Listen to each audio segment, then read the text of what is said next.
Super. Great.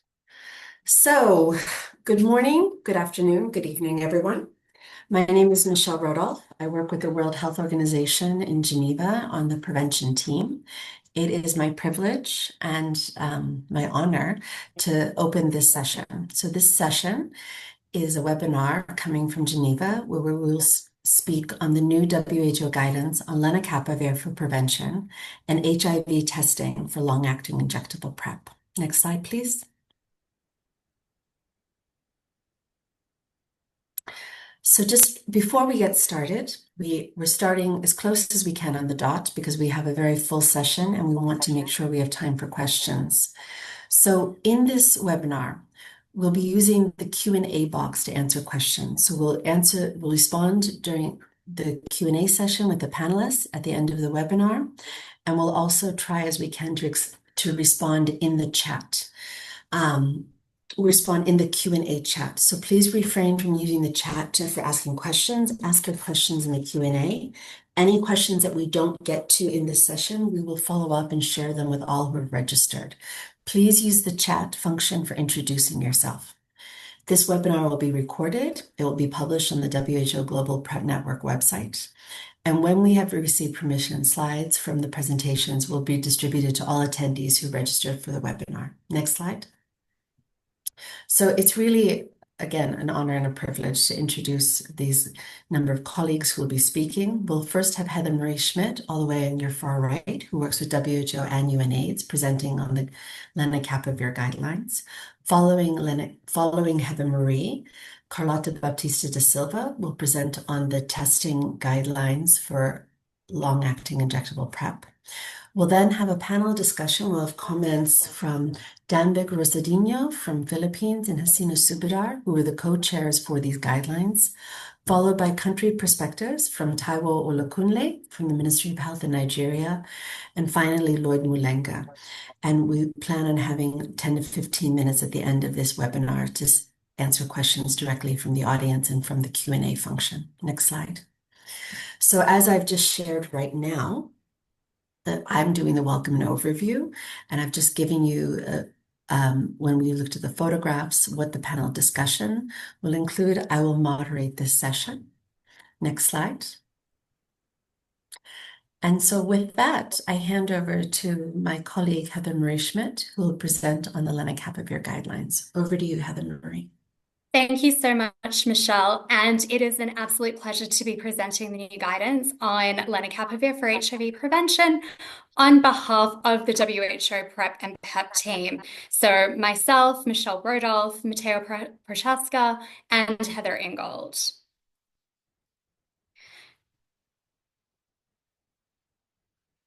So in 2024, 3.9 million people used PrEP at least once.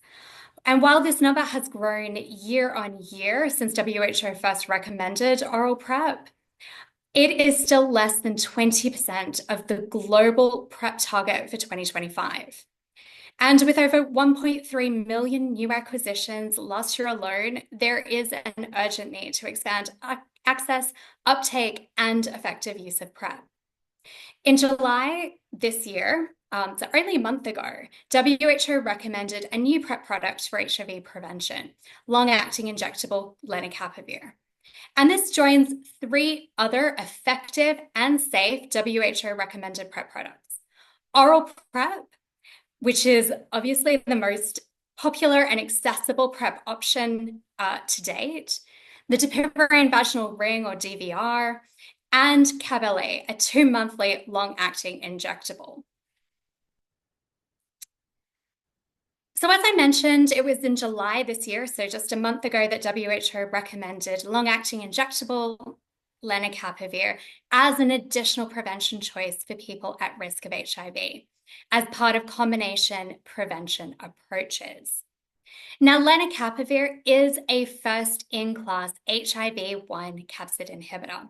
It's administered 6 monthly or every 6 months, making it the longest of the longest acting of the PrEP options available. And Before it was approved or recommended for PrEP, it had been approved by the US FDA in 2022 for the treatment of multi-drug resistant HIV and highly treatment experienced people living with HIV. So it's not a completely new product, but it is new for HIV prevention. So before I go into the evidence that supported the recommendation, let's just quickly look at how lenacapavir is administered. So as I mentioned, it's a subcutaneous injection administered every 6 months. It is 2 injections, in fact, that are administered either side of, for example, the abdomen or the stomach. And those are delivered every 26 weeks. The window in which to have an on-time injection is 2 weeks. So either 2 weeks before that 6-month period or 2 weeks after. It's very important that these are administered on time. However, lenacapavir is not just an injection. Sometimes we forget about this. But there is a mandatory oral loading dose. And this involves taking 2 tablets on day 1, so the same day that you have the injection, and 2 tablets on day 2, the day after the injection. And this oral loading dose is mandatory. And it is mandatory because it is needed to allow, to reduce that time to protection.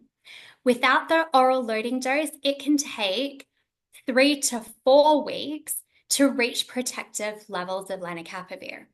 With that oral loading dose, protection, you can reach protective levels within the first 3 to 24 hours after the first tablets on day 1. So those first 2 tablets. The tablets on day 2 are required for the durability of protection. Now, no oral loading dose is required for those follow-up injections if they're administered on time. However, if that window, that 2-week window, is exceeded by even 1 day, there does need to be a restart of lenacapavir. So this is a really something I'll come back to later, but an important implementation consideration. So now onto the evidence. Why was lenacapavir recommended? So lenacapavir is safe and efficacious if taken as directed or as intended. The PURPOSE 1 and 2 trials demonstrated a high efficacy of lenacapavir and showed a significant reduction in HIV acquisition compared to both background incidents as well as daily oral PrEP taking. PURPOSE 1, which was a trial in cisgender women, and PURPOSE 2, which was a trial in cisgender men and gender diverse persons, showed very high efficacy. And across those 2 trials, there were only 2 acquisitions in the lenacapavir arm. Really importantly, these trials took place across multiple countries. The rates of most adverse events, so when we're talking about this, we're talking about safety, it was similar between lenacapavir and oral PrEP. And most adverse events were mild or moderate. Injection site reactions to lenacapavir were the most common adverse event, but these were typically mild. They tended to decrease both in frequency and severity over time, and they did not lead to high rates of discontinuation, meaning it wasn't the reason that most people stopped or would stop lenacapavir. There was no difference in safety or efficacy for adolescents aged 16 to 17 years, which is a real relief, I think. And the only other thing to note here is that data remain limited for some key populations, such as people who inject drugs. And this is being explored more in PURPOSE 4. Pregnancy is a key concern for many countries, and lenacapavir showed no increase in adverse pregnancy or birth outcomes, and there is no dose adjustment likely to be required during pregnancy. So basically, It's the same dose whether somebody is pregnant or not. Lenacapavir, lenacapavir, as for other WHO recommended PrEP products, can be continued during pregnancy and breastfeeding. It means that if somebody does become pregnant, they do not need to stop lenacapavir or discontinue lenacapavir or any of the other WHO recommended PrEP products. If somebody does become pregnant and perhaps wants to start, continue, or stop, or even switch PrEP products, including lenacapavir, that decision should be made by the individual following a discussion about the risks and benefits with their healthcare provider. Healthcare providers provide or play a really important role here. The evidence from the clinical trials, so Purpose 1 and Purpose 2, showed that infections among those on lenacapavir are rare. So we have very high efficacy. But there were 2 breakthrough infections in Purpose 2, and both of those did show HIV drug resistance. So resistance, capsid inhibitor resistance, which is resistance to lenacapavir. But as lenacapavir is a first-in-class antiretroviral, as I mentioned, and it's really only used on a limited basis for treatment. To date, the current public health impact is fairly limited. However, ongoing surveillance is needed. And mathematical modeling does suggest that lenacapavir could substantially reduce new HIV infections, which is really encouraging. And this is mostly a result of increased coverage, but also higher efficacy and or better persistence, so people taking it well and taking it over time, did contribute to higher impacts compared with other forms of PrEP in some of the models examined. Injectable PrEP, including lenacapavir, is also highly acceptable to individuals. And things like convenience, potential for discreet use, and effectiveness are all features that have played a role in this.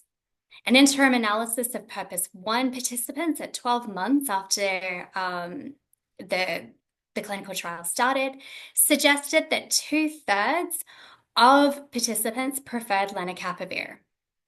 There is over oral PrEP. There is a clear preference for less frequent dosing when we look at multiple PrEP options. So something that was at least 6 months was preferred again over a PrEP option that was perhaps 2 or 3 or 4 months. And this is to an extent due to a reduced user burden. However, a lot of individuals still have concerns, and these varied by setting and by population. Things like injection-related pain, potential side effects, scheduling challenges, because as I mentioned, returning on time for follow-up doses is incredibly important for something like lenacapavir. And costs are all things that people have expressed concerns about. The limited evidence we have for providers suggests that injectable PrEP is acceptable and feasible from a provider perspective, though of course there are concerns there too. And LEN is likely to remain feasible for implementation in national PrEP programs. This is based both on the clinical trials as well as for the implementation that we've had of CAB-LA. Now, one size, however, does not fit all. And so I wanted to take this opportunity to express that though LEN is incredibly popular, specific preferences for PrEP and for HIV prevention vary between individuals, populations, and geographies, and will vary over time. So it's important to offer choice in prevention and PrEP products, and this can increase uptake, effective use, satisfaction, and protection. WHO does not support one PrEP product over any other, and it's really important for providers to explain those advantages or disadvantages and the features, because people will value different attributes more or less, and choice is also dynamic. Basically, the best product is one that somebody will use and will use well. So now looking at those implications for implementation, I already mentioned delivery of lenacapavir as an additional prevention choice alongside HIV PrEP and other prevention options. But there are other considerations for introduction, and these should include the population-specific needs. For example, adolescents may require additional support, and we know this from the implementation of oral PrEP, for example. So attending on time and making decisions. Differentiated service delivery models have been incredibly important in the scale up that we've seen to date for oral PrEP. And so we have done already amazing work in developing and implementing differentiated service delivery models. And so we don't want to see this go backwards. We don't want to remedicalization. So things like task sharing with nurses, with peers, with lay providers, with pharmacists, delivering community settings, leveraging virtual interventions where it makes sense, and integration with other services to maximize acceptability and access are all going to be really important for introduction and implementation going forward. We also need to make sure that we're promoting lenacapavir really widely. One of the things we haven't done globally as well as we could have has been to promote oral PrEP. And we don't want to make that same mistake. We don't want to decrease demand for something and not create that market. And of course, this needs to be done particularly with communities. It's important that we have that the full range of PrEP providers, from doctors to lay providers and everybody in between, are well trained on lenacapavir and are able to offer PrEP and lenacapavir in an evidence-based, sensitive, non-discriminatory manner, supporting choice and autonomy of PrEP users. I've mentioned a little bit the importance of monitoring and surveillance systems, but of course, these are going to be incredibly important. Not only integrating lenacapavir within routine PrEP and prevention data collection, but also adverse event monitoring during pregnancy and breastfeeding in particular, and seroconversions and drug resistance. And it should go without saying, but I am going to say it anyway, the successful introduction of lenacapavir will depend on the full participation of communities, from designing, implementing, to monitoring programs and everything in between. Very, very quickly, because I am running out of time, implementation science can provide some answers to some of the outstanding questions that we have. What we don't know in the real world is how product choice and how product switching might happen between populations. And it will be important to collect data on this. I've mentioned things around the optimal service delivery approaches in implementation. How do we do this in the most optimal way? How do we make sure that that injections happen on time? How do we support that to make sure that people are continuing and remain protected and don't have to restart lenacapavir? Delivery for adolescents and key populations. There are some things around country-specific modeling that are needed. But the key message is that further research should not delay programmatic implementation in countries. And just to finish, what are the next steps? So lenacapavir has received US FDA approval in June. EU market authorization has just happened this week, and there's a positive opinion for EU and for all, and it's being considered under additional regulatory agencies. It's also being considered for WHO pre-qualification. There will be a collaborative registration procedure through WHO, and we expect a submission the month after next. There are 9 early adopter countries that are expected to begin programmatic implementation of LEN, and you will hear from 2 of those, Nigeria and Zambia, later in this webinar. So countries are getting ready for lenacapavir, updating their guidelines, creating implementation plans, and doing modeling and uptake. And so to that, I want to say thank you to the Guideline Development Group and our chairs, Hasina and Danvik, our external reviewers, and everybody else and our WHO colleagues, everybody who helped to make this happen. And that's it from me. So Great. Thank you so much, Heather Marie. And just for those of you who have joined on since the beginning, I wanted to just share this webinar is being recorded. We will be sharing the slides and the recording with those who have registered. I just want to say, before I introduce our next speaker, we have 503 people on the line. Now, that does include our panelists, but I just want to say thank you all for being here. It's truly an honor that so many people have wanted to join us to hear about our new guidelines. So with that, I'll hand over to our next speaker, Carlota Baptista da Silva. Carlota is one of the colleagues who led on the WHO recommendation looking at testing strategies for long-acting injectable PrEP. So over to you, Carlota. Thank you. Thank you, Michelle, and good morning, good afternoon, evening to everyone. It's really a pleasure to present you the WHO recommended testing strategies for long-acting PrEP on behalf of also the testing team, namely Cheryl Johnson, who is also here, and other colleagues. My name is Carlota Silva, and I work at the testing and prevention team at WHO. So next slide. So where are we actually with HIV prevention?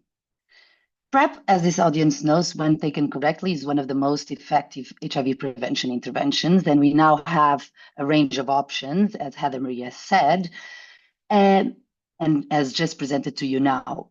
Yet today, most people who want PrEP are not getting it. We are far off track from our goals. Less than 20% of the people in need of PrEP are receiving it. And few programs have reached the scale needed to substantially reduce new infections. So at the moment, we are actually stuck, and historically, HIV testing has not really been seriously prioritized as a way to scale up HIV prevention. Next slide. So how can we address this? One way is to provide a lot of different options of PrEP, as discussed, and the other one is to simplify testing services.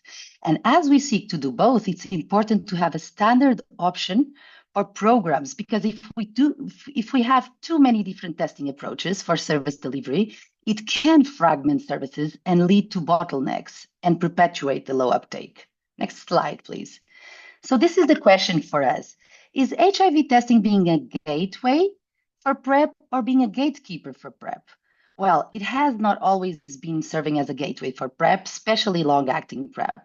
Many programs don't follow a public health approach. They are still using complex and costly tests like NAT or lab-based assays. They require frequent facility-based testing, and the evidence actually shows that such strategies are often impractical, too expensive, and add little value, even in high-income settings. Next slide. So a big focus of why we've been concerned about using rapid tests or self-tests has been about detecting acute infection. However, we know that HIV incidence is declining. Even when testing in high-risk groups, it still continues to be rare and declining. So actually, by focusing on these rare events, we may be missing out the big picture. Next slide.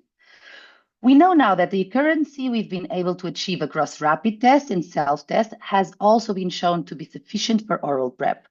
Modeling on the use of rapid tests and self-tests for initiation and continuation indicated that there's no substantial increase of drug resistance at population level or increased deaths or infections. And as a result of this and systematic review in 2024, WHO expanded its recommendation on using rapid tests for PrEP to include self-testing across oral PrEP, the pividine vaginal ring, as well as for PEP. Next slide. And since then, we have already seen countries simplifying their testing approach, as you see in this slide, by adopting and implementing self-testing. It has become quite a powerful tool for PrEP demand creation in Nepal, used to start PrEP in Thailand, to reinitiate PrEP in Brazil, with a lot of virtual interventions as well included, and continue PrEP in Eswatini. Next slide. So for long-acting PrEP, there was a similar guideline process, as Heather Marie and Michelle has mentioned, that was based on a systematic review looking not only at clinical and diagnostic outcomes, but also values and preference and resource use. And the review directly compared rapid tests and self-tests against lab-based tests and not. And here are the new recommendations. WHO now strongly recommends that rapid diagnostic tests can be used to guide initiation, continuation, and discontinuation of long-acting PrEP. We know that HIV self-testing may also play an important role in some contexts, helping to increase flexibility and frequency of testing. And implementation research is actually a priority. So WHO will continue to review the new evidence as it emerges and update its guidance accordingly. So in terms of evidence shows that using rapid diagnostic tests to support injectable PrEP is just as safe as and effective as using more advanced lab-based testing or not.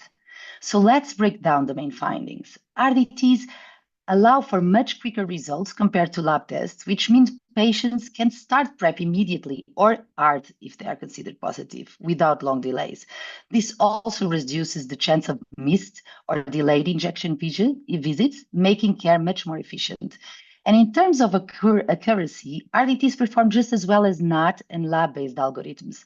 They do not lead to more missed infections, and importantly, they don't increase the risk of resistant mutations. And finally, among others, we have costs.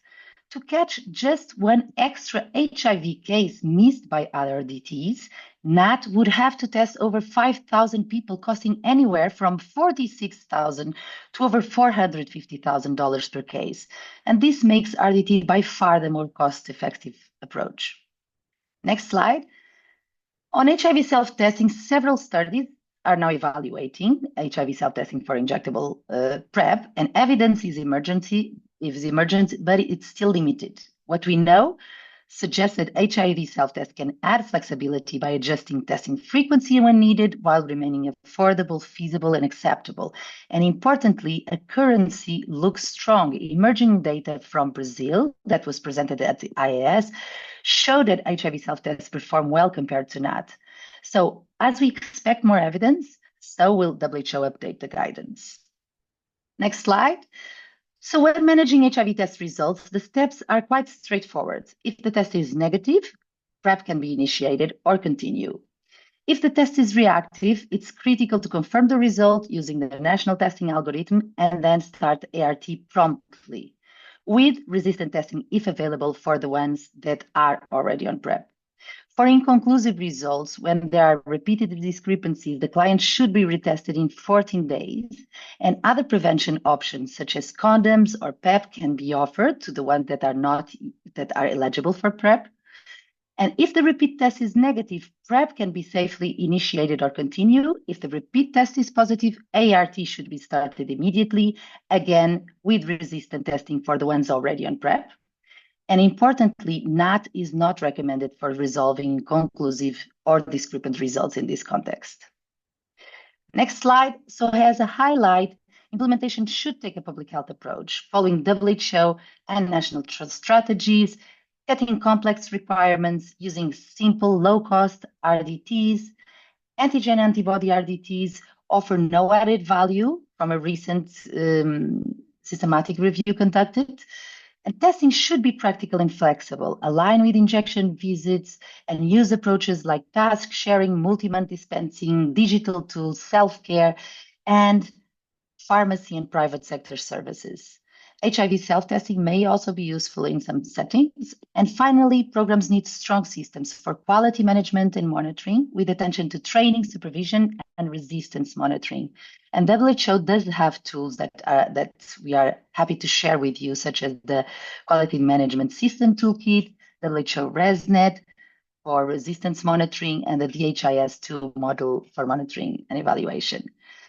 So next slide, I would like to thank everyone, including the WHO team, but also the donors, the team on the systematic review. And we would like to highlight that on the 4th of September, so next week, we will have a more detailed webinar on testing approach, so supporting PrEP access with simplified and person-centered testing approach, where we'll go more into deep. Thank you, everyone.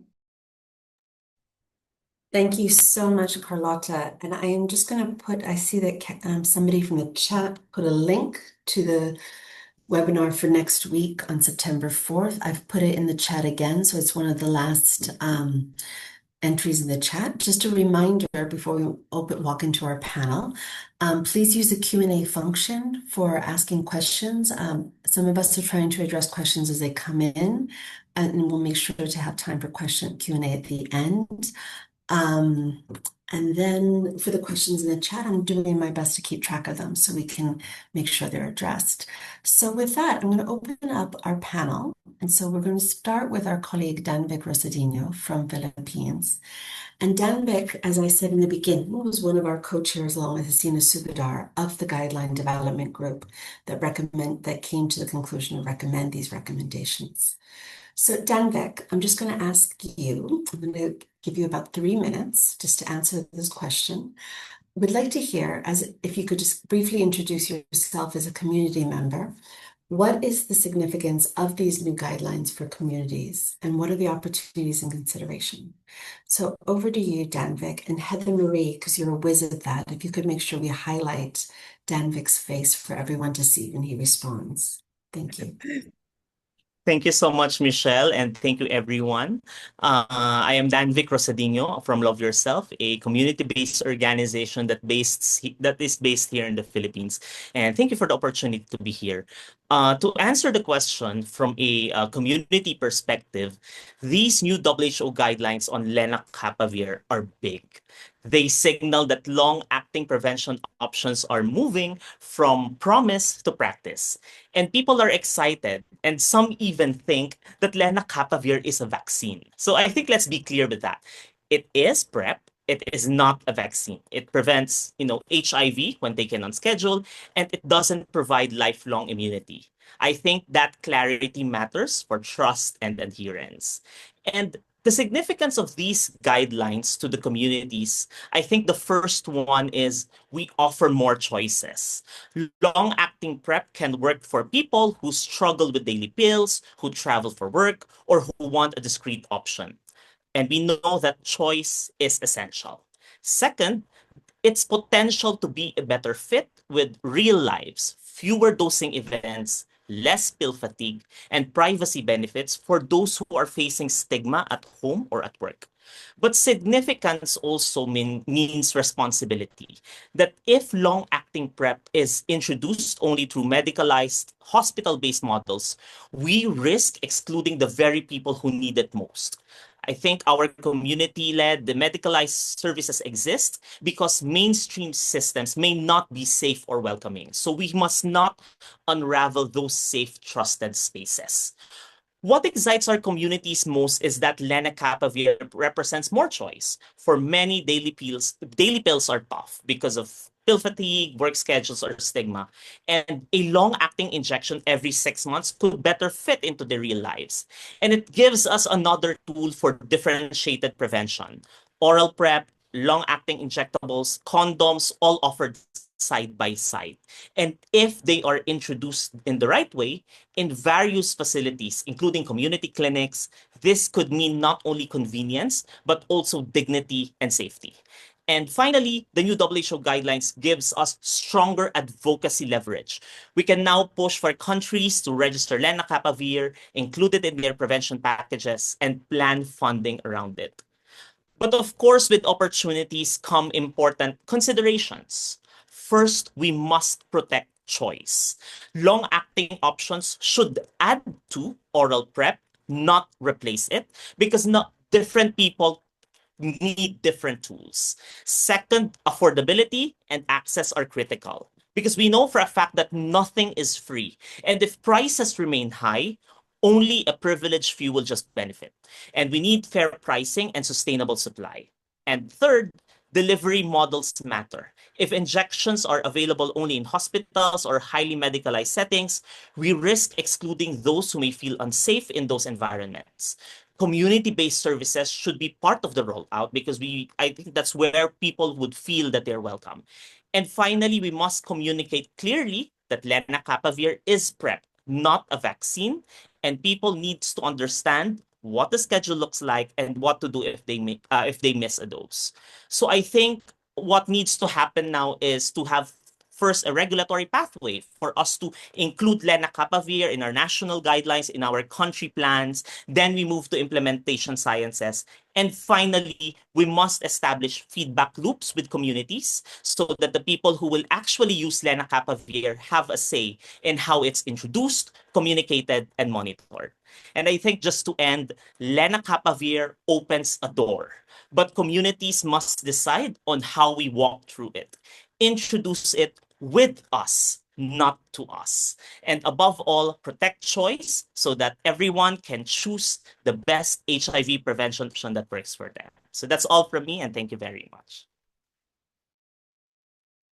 Thank you so much, Danvik. I really appreciate your speaking from the heart and speaking on behalf of communities and doors for and the door for community members to choose to walk through.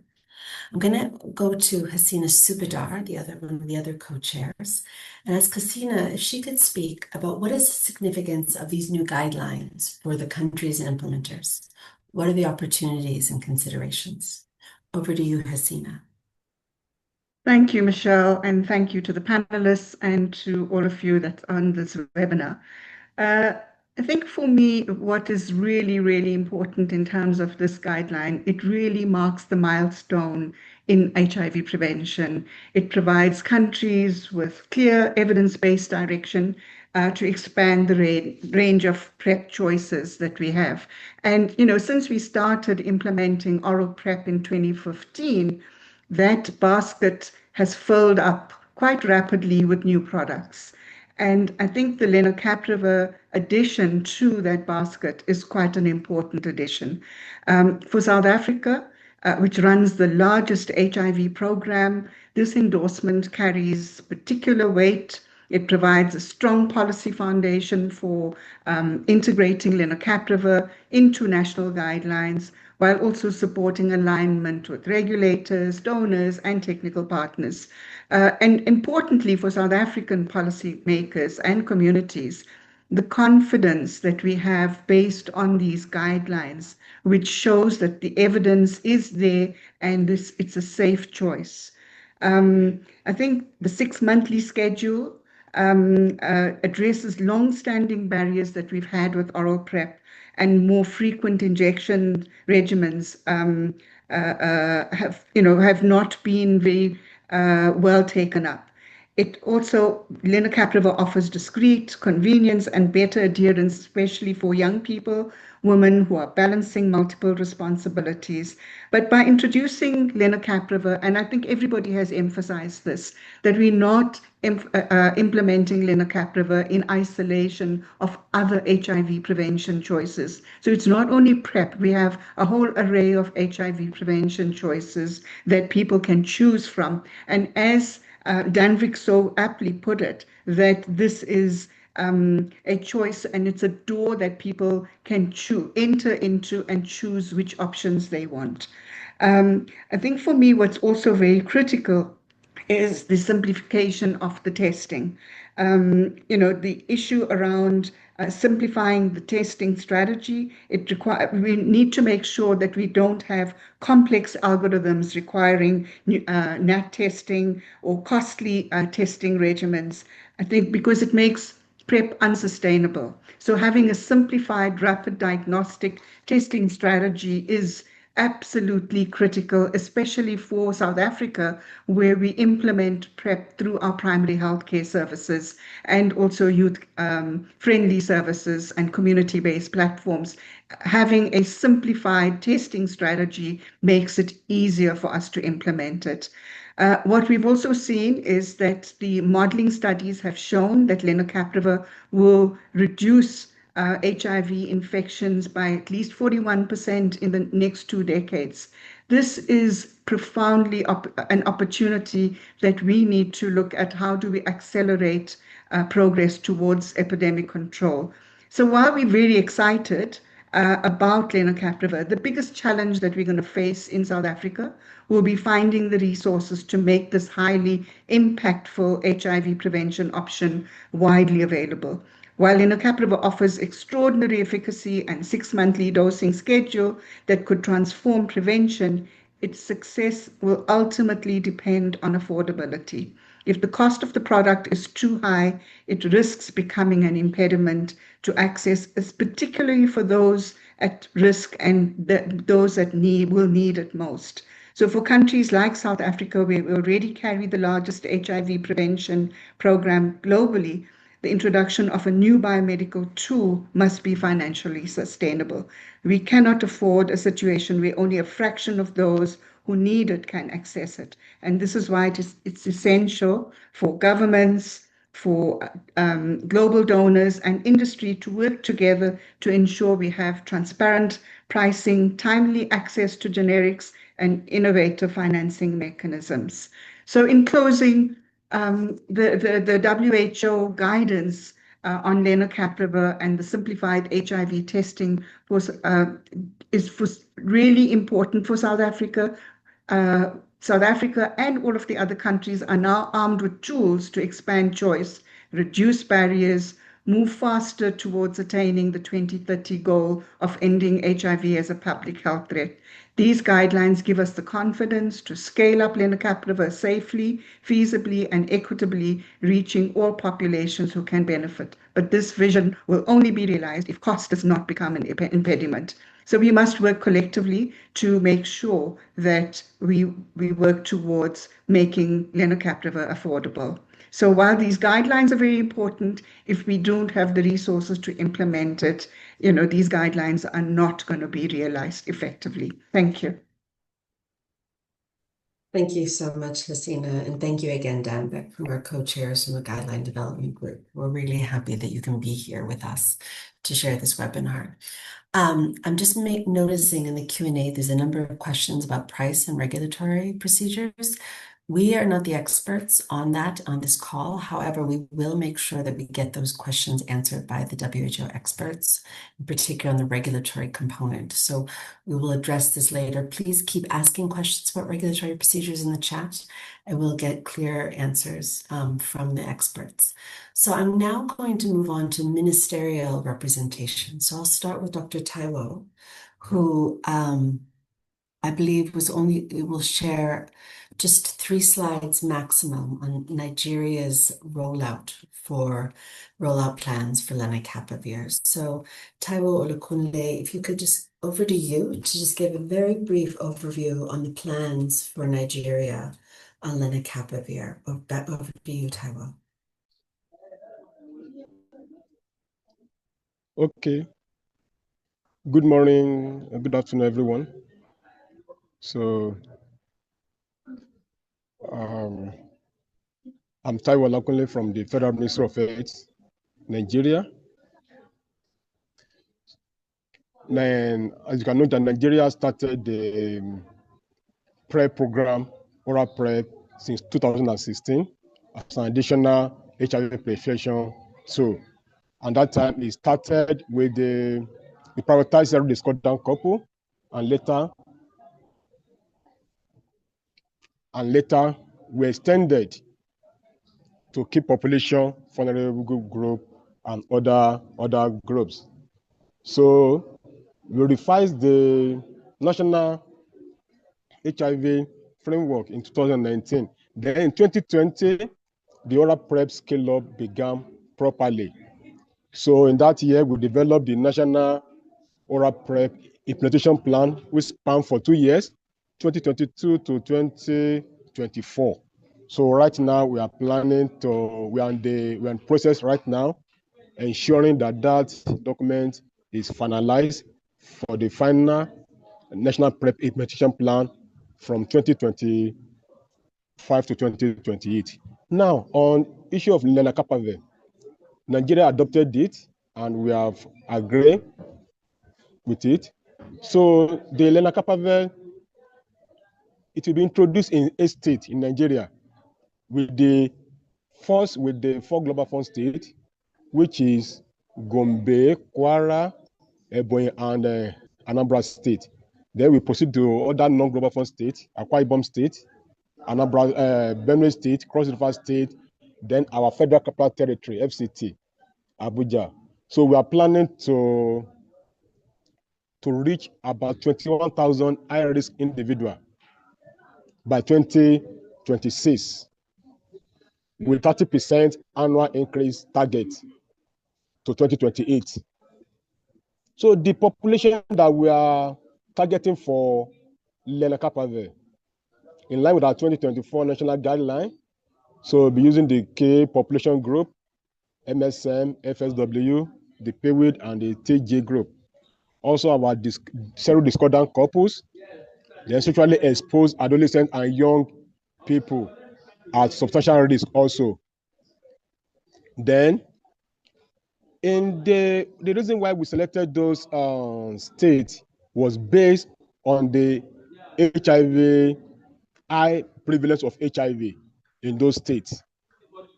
So we selected those states based on the high prevalence of HIV in those states, in addition to other availability of existing infrastructure, which will prompting the rollout.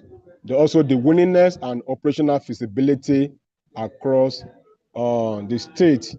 And you can see that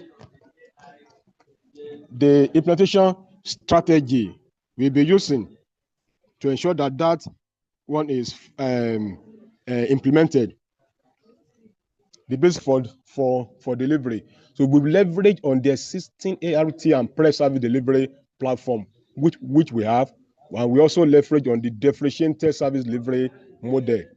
Our OSS is there, CBOs that are there, and other things. Also, we will not forget the awareness creation and demand generation. In the area of plan for demand generation, so we have a lot of strategies for that, and we raise awareness about PrEP options. PrEP option that is available in country. We will raise that awareness. We are working towards that to target population so that we talk to our policy maker and the general public. So, and the goal of this thing is to ensure equitable access, stigma-free services, and improve adherence to long-term HIV prevention. And I can say that, and it will be achieved through a lot of strategy. Targeted IEC materials will be used. Community mobilization and engagement strategies will be used. Also, digital and social media engagement also will be adopted, especially in this age of new generation. Strategic event and launch activity also will be used, and in Nigeria we have a lot of stakeholders engagement. We engage a lot of stakeholders. We engage a lot of stakeholders. We engage a lot of stakeholders to ensure that all this thing is well implemented. Then on the rollout for lenacapavir in Nigeria is going to be in a three-phased approach: the planning stage, the preparatory stage, and the implementation stage. Now in Nigeria, we have already started the planning stage from July. It even started from April, but in July we started the real planning stage. So it will run through September. We have been having a series of meetings with our different stakeholders. We have developed the implementation plan for lenacapavir in country. We have done that, and then the preparatory stage span through October to December 2025. Then the implementation proper, that is the last phase, is starting from January 2026, and our regulatory approval. We have good structured supply chain system in Nigeria. We have a good structured chain system in Nigeria, so there's no problem with that. And also concerning the collaboration with larger stakeholders, we engage a lot of stakeholders, and we are learning from cabotegravir long-acting rollout, because we leverage on the stakeholder that was being already established for the country. So we build on that, and we ensure that lenacapavir will be well implemented in Nigeria. And concerning sustainability, what happened in January. So we want a government-owned program, through government ownership. Through government ownership, that's what we are craving for. Government ownership, policy integration, and also to ensure community engagement with the CBO, with the key population group, and another group. So I think I will stop now. Thank you very much. Dr. Taiwo, thank you so much for this great presentation. And also just thank you for sharing the generosity of sharing with us Nigeria's plans. I think we asked you, Dr. Taiwo, to share because we know Nigeria being one of the biggest countries population-wise in the sub-Saharan African region, the work that Nigeria is doing is very important to the overall response. So last but very much so not the least at all is Professor Lloyd Malenga from the Ministry of Health in Zambia. And we've asked Lloyd to speak with us about using lenacapavir and the testing challenges and the testing successes in Zambia. So we've asked Professor Malenga if he could speak to us about the real world challenges that Zambia has encountered using NAT testing for long-acting PrEP and the subsequent national policy decision to rely on rapid testing aligned with the new WHO recommendations. So over to you, Professor Malenga, and thank you for making the time to be with us. Thank you, Michelle, and good afternoon, good morning, colleagues. We indeed have had a number of challenges when we have been implementing CAB, and that has really taught us well. When we started, we were basing our HIV testing largely on NAT, where we needed to have a NAT test done at least to each client, even though we are not utilizing it for initiation.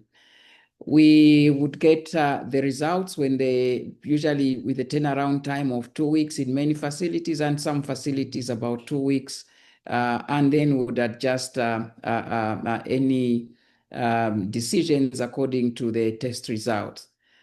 Unfortunately, we saw that the NAT testing was going to be a barrier for us to provide PrEP to many, many individuals. When we looked at the sites where we're providing NAT testing, usually these sites are the sites which we are providing ART, but also that meant that you needed to have most of these services facility-based. And when we started opening up some sites to provide injectable PrEP as well outside the facilities, like those in community settings, that was also another barrier. And needed also transporting the specimens from one facility to the other, again, making the complexity of HIV testing even bigger in these populations. And we have had, of course, 5 cases where there were some seroconversions, but these seroconversions largely happened during the time that we're just initiating the clients on CAB PrEP. And those were missed.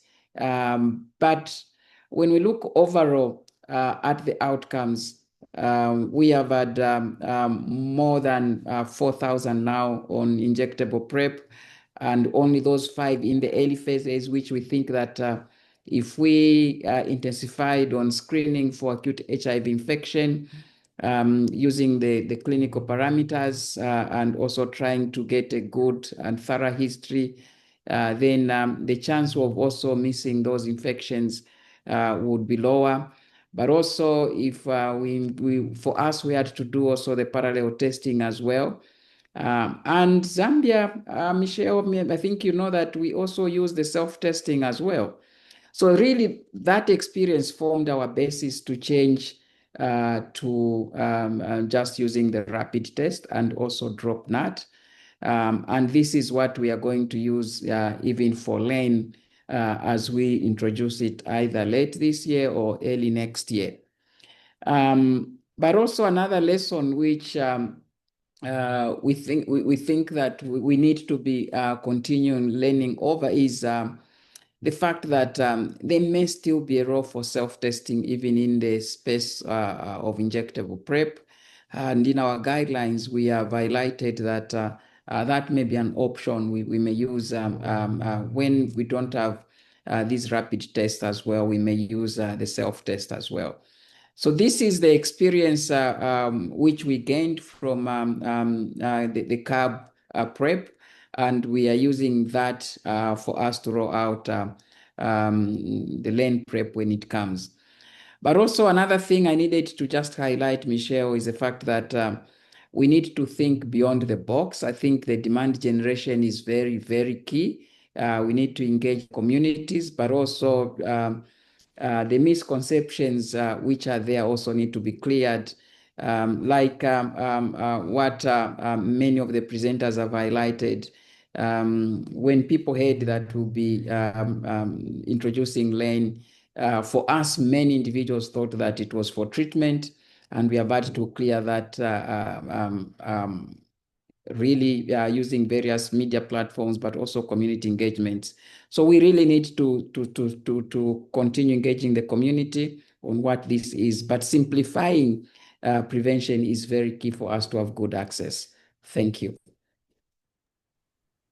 Lloyd, thank you so much. And thank you for saying it so eloquently. Thank you for sharing that Zambia is also using self-tests, but also really thank you for sharing that this is what testing should not be a barrier to accessing any prevention service, including long-acting injectable PrEP, and that we need to simplify access to these services and support demand creation strategies.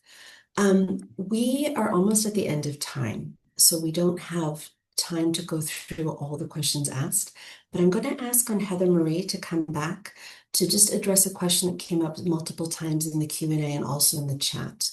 So Heather Marie, the question is about, do we need to use the loading dose when using lenacapavir? And I see you've already answered it in different places. So could you please give a bit of background on that? And then after that, we'll close out the session and give people back their time for the day. Over to you, Heather Marie. Thanks, Michelle, and thanks to everybody who asked this question, because it is a really important question, both for planning and for policymakers, but also for providers as well as for communities. So the oral loading dose of lenacapavir, and it is lenacapavir, it's a 300 milligram tablet, and 2 of those are required on day 1. So the same day as having an injection, or the first injection, and on day 2, so the day following that initial injection. And it is required to start and to restart lenacapavir. So if somebody has discontinued or stopped or come late for an injection, so more than 2 weeks, 28 weeks after their last injection, so more than 2 weeks late, they will need to restart. Now, the reason that these oral loading doses are really important is to reach protection quickly. So if you just have the injection, it can take 3 to 4 weeks to reach protective levels. If you add in the oral doses, so those first 2 tablets on day 1, you can reach protective levels within 3 to 24 hours after. So that's much, much, much quicker. People want protection as soon as they have an injection. Many people will think that they're protected straight away. The oral doses on day 2 are really important for durability of that initial protection. So this is why they're required to just cover that first 3 to 4 weeks and make sure that everybody has a high level of protection. They are not optional, unfortunately. Heather Marie, thank you so much. And then I know there's some people from AVAC on the chat, on the call, and I believe there's going to be a webinar next month featuring Linda Gale Becker, who'll discuss this in more detail. So if our colleagues from AVAC could put that in the chat.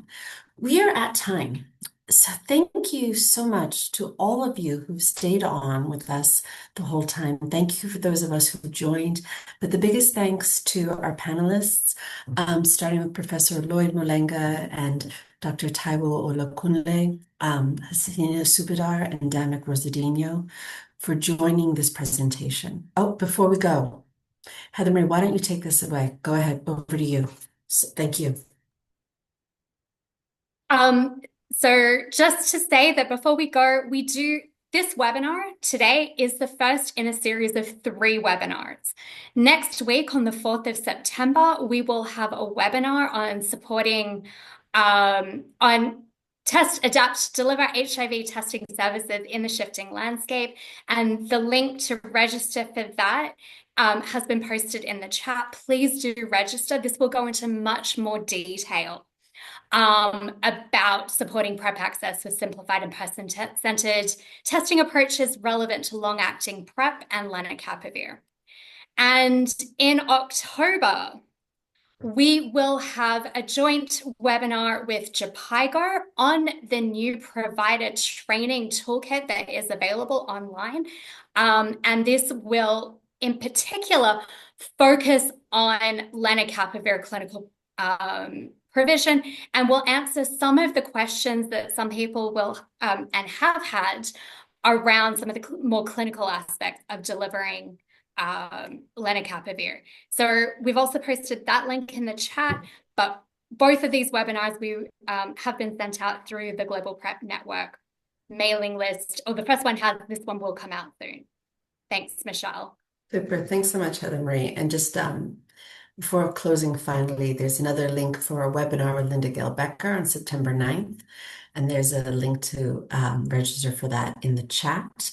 But also, I have not forgotten, but I haven't thanked Heather Marie and Carlotta for their work into preparing this presentations, preparing this webinar. And finally, our colleague Shokri Breiki, who is silently on the call, who's done all the background work to make sure this webinar could reach all of you. So really big thanks to everyone. I will officially close this webinar, and we'll follow up with the chat and questions and get back to you. Over. Bye.